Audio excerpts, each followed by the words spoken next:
Hello, I'm Nan Simonsen. I'm a nationally board certified health and wellness coach, and I'm about to make something out of necessity, and I thought, bring them along. So, hello. I am making flatbread because I'm going to be traveling. I'm traveling out of the country, and although these long flights feed us meals, because I am not only whole food plant-based, that means vegan, but whole food plant-based vegan, not junk food vegan, not things that are simply void of meat, dairy, fish, eggs, etc. And anything counts. I'm rather specific about food as close to nature as possible. So I find that when I travel and we get meals that are, it may be vegan but full of oil, and also to add bulk, they will add bread for sandwiches, pasta for a main dish. I'm also gluten-free. Well, you can't get both together when you travel, at least not on American Airlines. You get either vegan, vegetarian, or you get gluten-free, and gluten-free by itself, all bets are off. You get, again, well, I won't even get into all of that. So the point is, out of necessity, when I travel, I always bring food because I don't like being hungry. I eat a lot. I've been whole food plant-based now for 7 years. I'm about to turn 70 in a few months, and healthier than ever. And I want to keep it that way. So today I decided, even though I did a video of this a year ago, and I'm going to attach the video because you can watch me make them in that video. And this one, I'll show you the preempt, which I didn't show in the last video. I'm making red lentil flatbread. I love a flatbread. So that takes care of no fear of gluten because it's a legume. It's a lentil. As a matter of fact, this is my bag of lentils that I got from the bulk bins, it's called a bin, but you put a lever down and it comes down. It's not something people are scooping into, which could be rather unsanitary. In any case, so these are lentils. They're actually broken lentils or half lentils. The value here, lots of protein. This is a legume. I can have a couple of these flatbreads and it will equal the protein that I would get. Well, beans, from whole beans like a soup or a stew. If you're comparing it to meat, a couple of these will give me, I haven't figured it out yet what the actual protein count is, but lentils are very, very high in protein. So this becomes a protein source. We're also traveling out of the country, so I don't know what I'm going to be able to get. As a matter of fact, I'll be in Canada, Quebec, Montreal, Toronto, then down to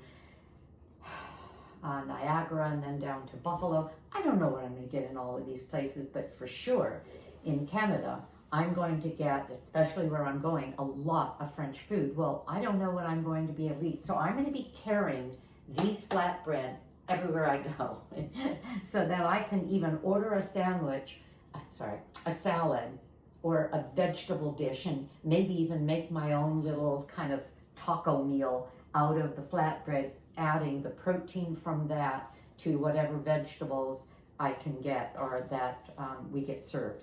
So I'm showing you the part that I didn't show you in the video I shot a year ago, and that is having you look at what lentils are in case you're thinking, I don't know what you're talking about. They really are pretty, aren't they? They're more like coral rather than pink. When you grind them down, because this is what the recipe calls for, lentil flour, you make your own lentil flour, especially if you have like a Vitamix, because your blender can break that lentil down to a, let's see if I can get this to you. There, well, here, to a flour. And when you open up the blender, you see that? It's like, because you have a lot of lentil dust. So I always double things. If I'm going to do all this, I'm not going to do it for just a few things. So the recipe called, it's for 1 cup of lentils. What I did is I measured out a pound of lentils. That gave me, and then I measured that out, 2 1/4 cups of lentil flour. So I'm doubling the recipe plus an extra 1/4 cup of lentils, which by my math calculation, I'm terrible at math, but math calculation means I needed to add about a 1/2 cup more to the water. It's a 2 to 1, 1 cup lentil to 2 cup water. And anyway, so in my blender, I'm going to mix, isn't that fun? Okay, and I'm going to be using this because this is how I'm going to store it in the refrigerator as it thickens. The recipe recommends 20 minutes of thickening. The last time I made it, I'm pretty sure that I made it the day before and then shot the video the next day. So it was in an entire day, no problem at all. But it needs to be in at least 20 minutes to thicken a little bit.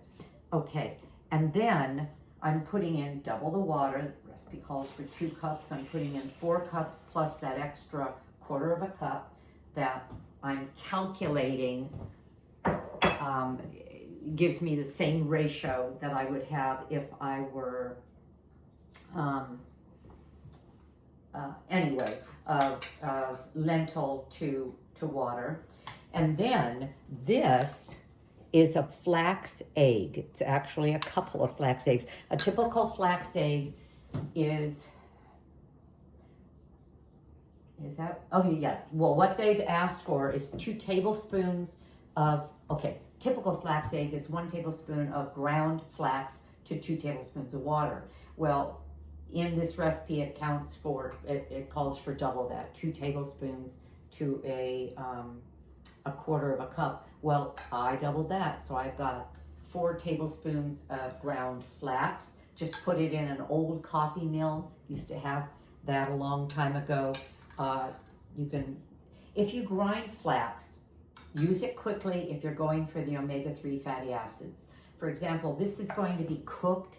I'm not going to get a lot of omega-3 fatty acids from the flax, but I'm going to get fiber and I'm going to get protein, and that's good enough. I grind flaxseed in my smoothie every morning, and then I get omega-3 fatty acids. So it's all in emulsion. I drink it down within a couple of hours, and I get all these greens and all this wonderful flax omega-3 and some fruit. Okay, so this is going in as well because this will help give it a binding. If we use wheat, you've got wheat gluten giving it the binding. Well, we need that when we're using non-glutinous flour, and there we go. There. And then I'm going to mix it. I'm going to just do this quickly so you can kind of see how loose it is, because you will find that yours will be this loose and then it will thicken up. And here we go. Do I have it on? On. Do I? Yeah, there it is. Okay.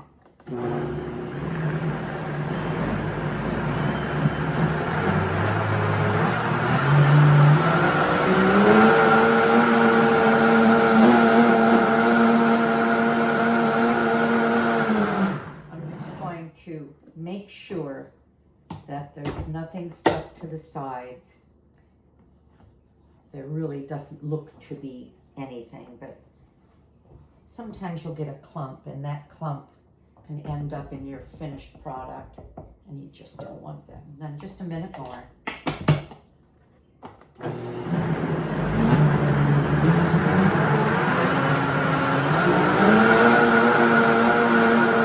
And that's it.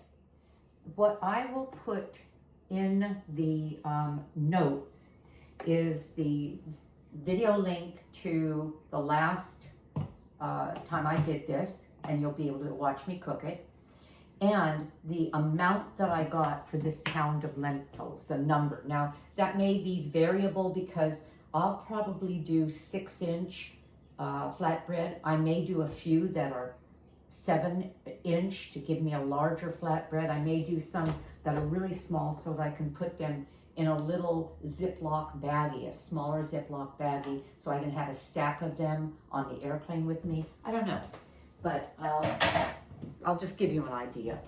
And this is for those of us who don't want gluten. This is for those of us that like a handy way of bringing a meal. I've made this before and put in garlic powder and onion powder, make it savory. But I also like these when we were up in Canada, a few years ago, but in Alberta, way up by Banff and above Banff. I used these when we would go hiking for peanut butter sandwiches. That's a good way to get a lot of get your protein, get some healthy fat, get staying power, jam and protein fold over. And I didn't use the seasoning for that because I wouldn't want to. Well, that's the same case here. We're leaving on a flight. That means we leave very early, earlier than I would probably eat breakfast. And I'll bring this with me with a little nut butter and some jam and some fruit. And I don't care what they give me. They don't feed us until lunch anyway on that flight. So do you see what the point is here? There are lots of ways that you can use something like a lovely flatbread, and they freeze beautifully. Put a little piece of parchment between them, and you can keep them for several months. That's it. If I don't come back to you, I'll show you a photo of them made. I may come back to you, I'm not sure. We're getting things together, and I have a whole list of things I'm trying to get done. I will give a shout out to my book. It's worthwhile. I wrote it 5 years ago when I was about to turn 70, as a hallelujah to turning 70 and having decades more of life with lifestyle as medicine, especially a whole food plant-based diet. It's been 5 years. I am working on the sequel, the things I've learned in these 5 years to make it even more worthwhile to you to read. And that's it. I will, give me a thumbs up. Subscribe if you like this. If you watch it, subscribe. And we'll get more people thinking about lifestyle as medicine, living long and strong into our 80s and 90s. Doesn't that make sense? Not declining as we hit 50, 60, 70 and on. Not a wise plan. Okay, have a great day. I know, I will. Bye-bye. Hello there. I decided to come back at the very end of my process, flip a flatbread, and just tell you what I've gotten done. I did the entire batch. I had it in the refrigerator for hours and hours, didn't matter. 2, 4, 6, 8, 10, 12, 14, 16, 18, 20, 22, 24, 25. Oh, I got about 30, and these are about 5-inch. And I've got to tell you something. One of them got kind of messed up. When I flipped it, it folded on itself, and I repositioned it, and it looked kind of, just sort of mashed in the middle. And I thought, well, then I'll taste it.